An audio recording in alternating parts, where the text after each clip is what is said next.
조합제 TV 시청자 여러분, 안녕하십니까? 송영무 전 해군 참모총장이 문재인 대통령에 의해서 국방장관으로 지명이 되었습니다. 인사청문회에서 아마 그 통과가 되느냐 안 되느냐에 따라서 확정적으로 임명이 될지 안 될지 좀 미지수입니다만은 일단 지금 현재 신분은 국방장관 후보자입니다. 이분이 이야기하는 중에 이 작전 지휘권, 작전 통제권, 작전 통제권 환수라는 표현을 써가지고 거기에 대해서 검토를 하겠다는 뭐 이런 이야기를 했다는 뉴스가 지금 나오고 있습니다. 전시 작전 통제권 환수란 말이 또 나오기 시작했습니다. 전시 작전 통제권 환수. 이 환수란 말이 좀 걸립니다. 전환이라는 말을 지금 공식적으로 쓰고 있는데, 신문 기사를 봐가지고는 이 국방장관 될 사람이 환수라는 이런 사실과 좀 맞지 않는 용어를 썼을까, 이렇게 의심스럽습니다만은 기사에서는 이 인용 부호 안에 환수란 말이 쓴 것처럼 되어 있습니다. 다만 어떤 언론과의 인터뷰에서 아직은 환수가 급하지 않다, 환수가 급한 문제가 아니다, 뭐 이런 식의 신중한 태도를 보였다고는 합니다만은 지금 문재인 정부 출범 이후에 이 이른바 진보 좌파 진영에서 연기된, 거의 무기 연기하기로 했던 박근혜 정부 시절에 이 전시작전권을 시급히 환수해야 된다 하는 여론이 지금 일어날 기미를 보이고 있습니다. 여기에 대해서 약간의 정리가 필요합니다. 그것은 한미연합사 이야기를 하면 됩니다. 한미연합사가 1978년에 출범했습니다. 한미연합사는 한국과 미군이 연합사령부를 만들어서 단일된 지휘계통의 지휘를 받으면서 전쟁을 수행한다 하는 그런 개념입니다.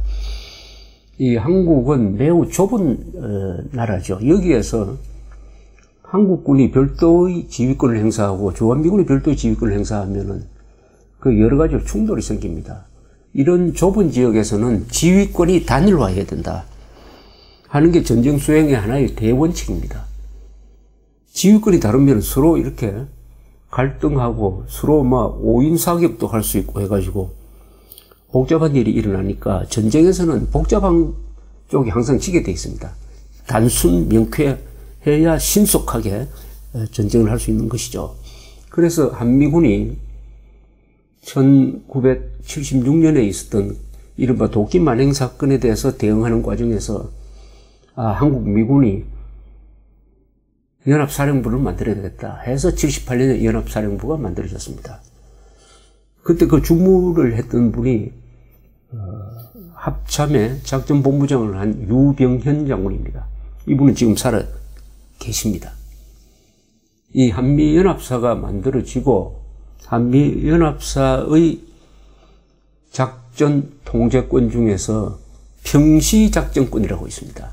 전쟁이 아닌 이 평시의 작전권은, 국군에 대한 평시작전권은 노태우 대통령 시절에 한국군이 가져갔습니다. 지금 문제가 되는 것은 전시작전권입니다. 전시작전권을 누가 행사하느냐 하는 것입니다. 그런데 노무현 대통령 시절에 이 전시작전 통제권 환수란 말이 나왔습니다. 환수란 말은 돌려받는다는 뜻입니다. 주었다가 그걸 다시 돌려받는 것을 환수라 그러죠. 환수. 그런데 이 환수는 정확한 말이 아닙니다. 왜냐하면은 지금 한미연합사의 사령관은 주한미군 사령관입니다. 이분은 유엔군 사령관도 겸하고 있습니다. 주한미군 사령관, 유엔군 사령관, 연합사령관을 겸하고 있습니다. 이 사람은 대장입니다. 미군, 물론 미군이죠. 미군 사령관입니다. 미군 대장이 그 자리에 옵니다. 그럼 미군 대장이 연합사령관이라고 해서 전시 작전 통제권을 미군 사령관이 마음대로 행사를 해서 한국군을 지휘하느냐? 그렇지 않습니다. 그 미군 사령관, 즉 미군이 부임한 연합사 사령관, 미군의 연합사 사령관, 연합사 사령관은 미군 대장이 맡기로 되어 있으니까 그 사람을 또 지휘하는 사람이 있을 거 아닙니까? 거기에 바로 한국 대통령이 들어갑니다. 미국 대통령과 한국 대통령, 그 밑에 있는 미국 국방장관과 한국 국방장관, 그 밑에 있는 미국 합참의장과 한국 합참의장, 즉 대통령 국방장관 합참의장 양쪽 나라에 이 사람들이 바로 연합사 사령관을 지휘하는 것입니다. 이 국가 지도부가 공동으로 연합사를 지휘하는 것입니다. 미국 대통령이 자기 나라 국방장관 합참의장하고만 이야기해서 연합사 사령관을 지휘하는 것이 절대 아닌 것입니다. 연합사 사령관을 지휘하는 국가 지도부는 한국과 미국 양국의 국가 지도부입니다. 합의를 해야 됩니다. 중요한 문제에서 합의가 이루어져야지. 미국 대통령이 연합사 사령관한테 전화해가지고 북한을 공격하시오. 불가능합니다. 있을 수가 없어요. 그래서 이 한미연합사에 대해서는 두 나라, 한국과 미국이 50%의 지분을 갖고 있다고 보는 게 정확합니다. 그러니까 이것은 공동 출자한 회사예요. 그러면 환수란 말이 성립 안 되죠. 우리가 연합사 작전 통제권, 전시 작전 통제권을 우리는 하나도 없다라고 하면 환수란 말이 성립하지만은 50%를 갖고 있는 것입니다. 우리나라 대통령 국방장관 합참의장을 통해서. 다만 연합사 사령관은 미군이다. 그렇다면은 이것은 주권하고는 관계없는 이야기입니다. 자주하고는 별 관계없는 거예요. 이거는 우리가 덕을 보는 것입니다. 미국의 덕을. 이래서 남침이 일어나면은 이 연합사 덕분에 우리는 미국으로부터 막강한 전력 지원을 받을 수가 있는 것입니다. 항공모함도 여러 척이 오고 해서 지금 조금 달라졌겠지만 과거 계산으로는 약 60만 명이 전개될 수 있는 그 매개체 역할을 하는 게 한미연합사입니다. 그래서 이 한미연합사는 세계가 부러워하는 연합사령부입니다.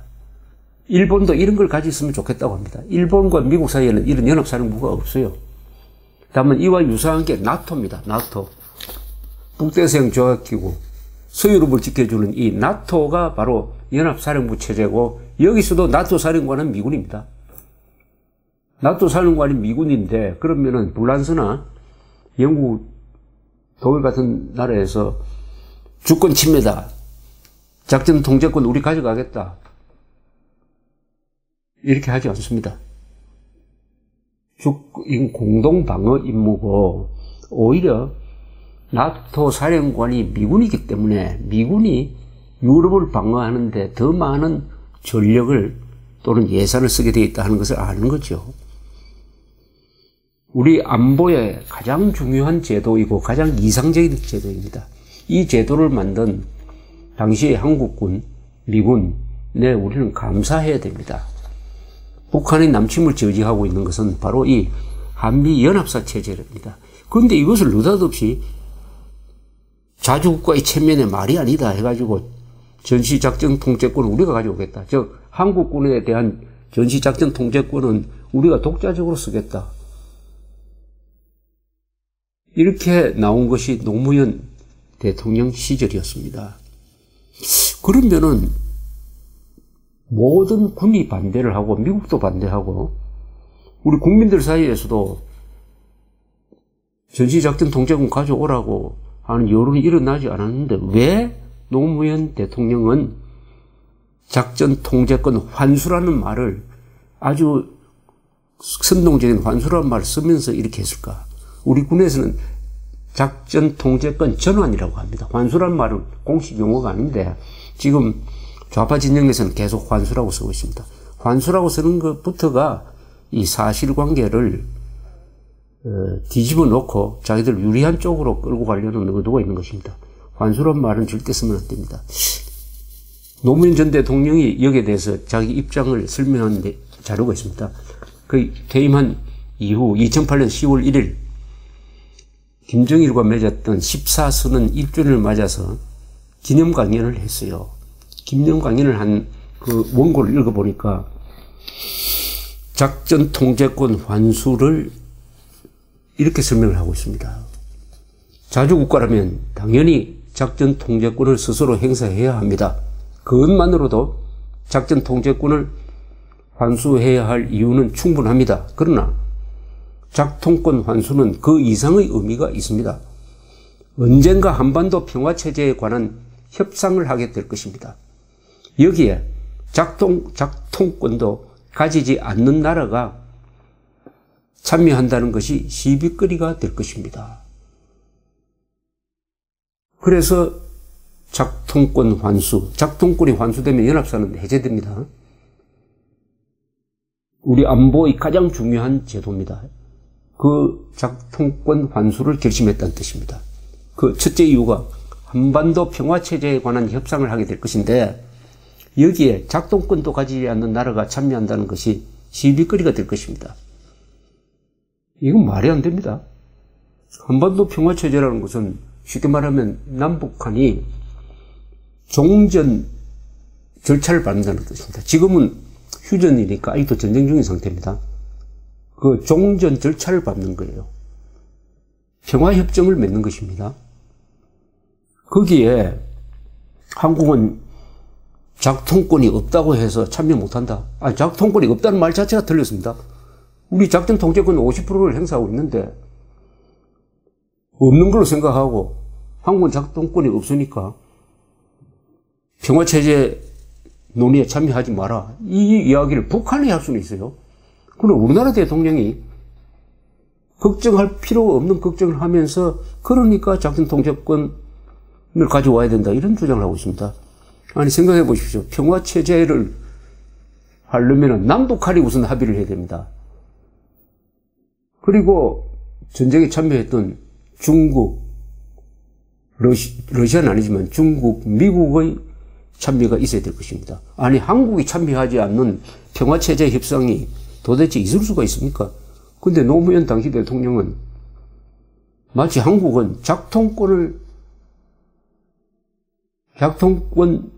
전시 작통권을 갖지 않았다는 말이 틀립니다. 갖지 않았다고 하고 갖지 않았으므로 참여할 자격이 없는 것처럼 스스로를 격화시키고 있습니다. 그래서 작전 통제권을 환수하기로 했다. 이런 이야기입니다. 또 이렇게 이야기가 이어집니다. 노무현 당시 대통령. 북한은 한국보다 미국을 더 불신하고 두려워합니다.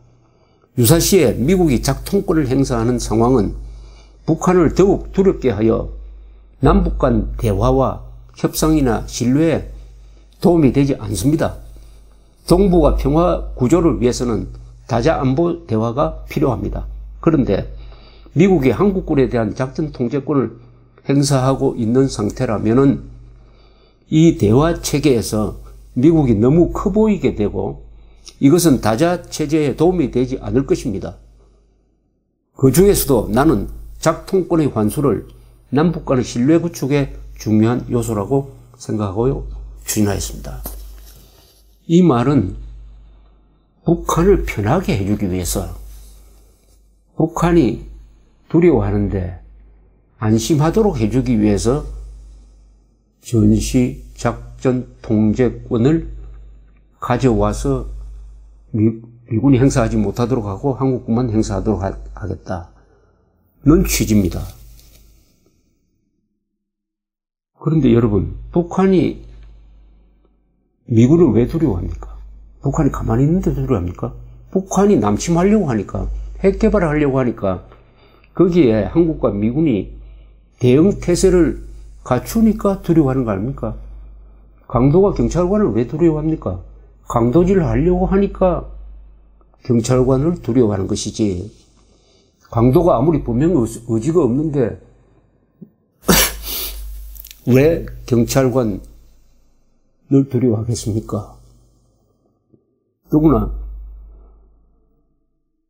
그것이 남북 간 대화와 협상에 도움이 되지 않으니까 작동권 환수, 이건 연합사 해체입니다. 연합사를 해체시켜가지고 북한이 대화와 협상에 나오도록 하겠다. 이런 뜻입니다.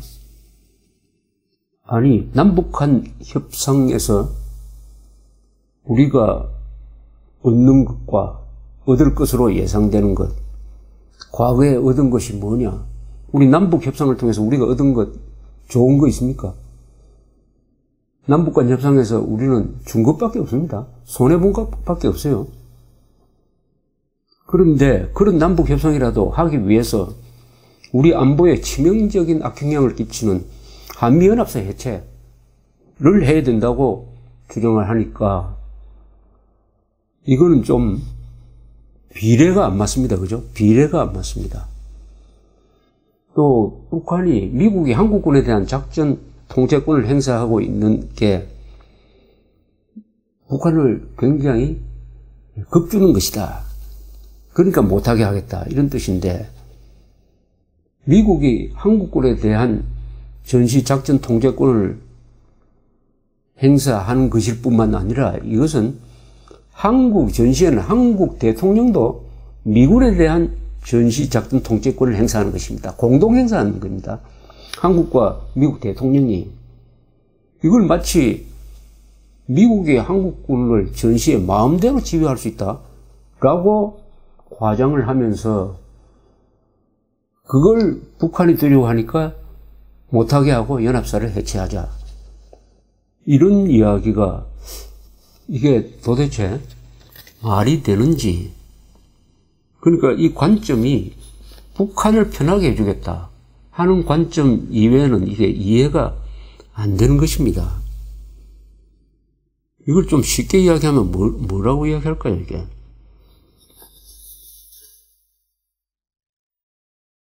경찰서장이 조폭의 신뢰를 얻기 위해서 전담 수사반을 해체하는 것과 같은 이야기 아닙니까?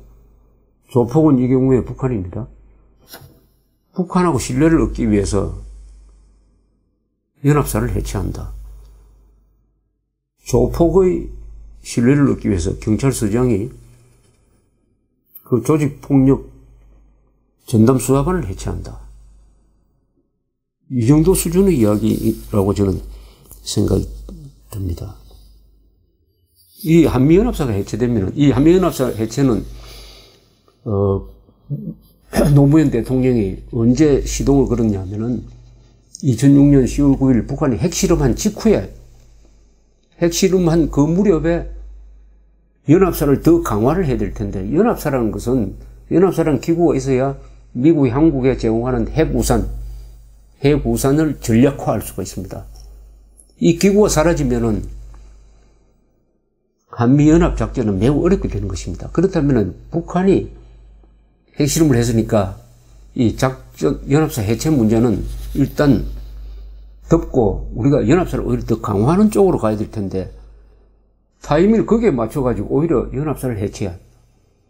지금 폭우가 쏟아지면은 뚝을 더 쌓아 올려야 될 텐데 폭우가 쏟아지는 걸 댐에 물이 차오르는 것을 기다렸다가 뚝에 구멍을 내는 행동을 한 거하고 마찬가지죠. 폭우가 쏟아지는데 우산을 찢는 행동을 한 것입니다. 그래서 또 미국은 주권국가인 한국이 연합사 해체하자고 하면 응할 수밖에 없어요. 그래서 어떻게 했느냐. 2012년 4월에 해체하기로 했습니다. 그 다음에 이명박 정부로 들어왔으니까 반대 여론이 일어나고 2006년, 2007년에 한미연합사 해체 반대 운동이 보수 안보단체 사이에서 열렬히 일어났습니다. 국민들도 다수가 반대를 했어요. 그러나 2012년 4월에 해체하기로 합의를 했다가 이명박 정부 들어서서 그것을 2015년으로 연기를 했습니다.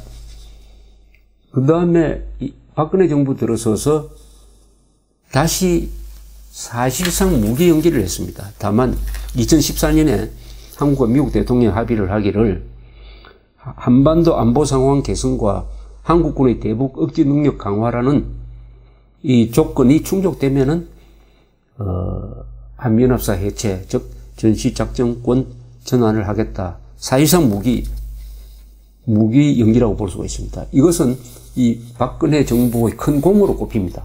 박근혜 정부의 공은 좌편양 한국사 교과서를 개혁해서 국정교과서를 하겠다. 사드 배치를 결단한 것. 그 다음에 한미연합사 해체를 사실상 무기연기시킨 것. 이 세 개가 안보적 차원에서의 3대 공인데 문재인 정부가 들어서 와가지고 좌편양 국정교과서를 고치려고 하는 그것을 상당히 개선한 국정교과서를 폐지시켜버렸습니다. 사드 배치에 발목을 잡고 있습니다. 그 다음에 요새 모락모락 나오는 게 연합사 해체, 즉 전시작전권 전환 이야기가 또 이렇게 나오고 있는 것입니다.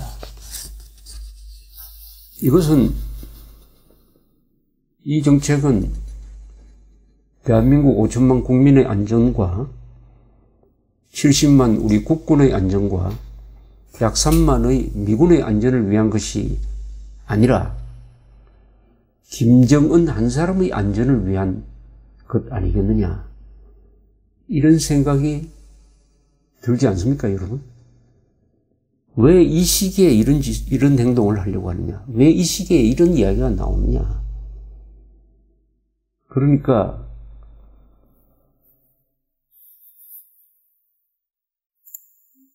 우리는 문재인 정부의 성공을 바라지만은 문재인 정부가 실패하는 것을 막아야 할 의무가 있습니다. 막아야 할 의무가 있습니다. 그런 점에서 전시작전권 전환 또는 한미연합사 해체에 대해서 여러분들도 관심을 가지고 계속 지켜봐 주시길 바랍니다. 감사합니다.